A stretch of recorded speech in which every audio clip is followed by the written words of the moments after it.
નમસ્કાર દર્શક મિત્રો, સમાચાર આવી રહ્યા છે આમોદથી। આમોદ તાલુકા પંચાયત કચેરી સામે એક્ટિવા ચાલક ખાડામાં ફસાયો। એક્ટિવા ચાલકનું પાછળનું ટાયર આખું ખાડામાં ગરકાવ થઈ જવા પામ્યું હતું।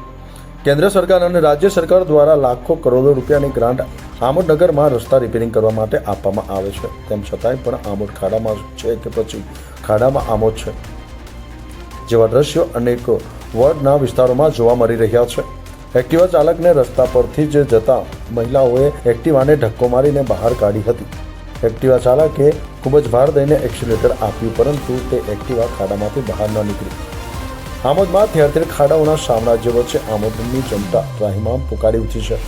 ગેસ એજન્સી દ્વારા આમોદમાં આવેલા ખાડાઓ અને ઠેર ઠેર રસ્તાઓ તૂટી ગયા અને બેસી ગયેલ બોક્સનું સમારકામ ન થતાં આમોદની જનતા હેરાન પરેશાન જોવા મળી રહી છે।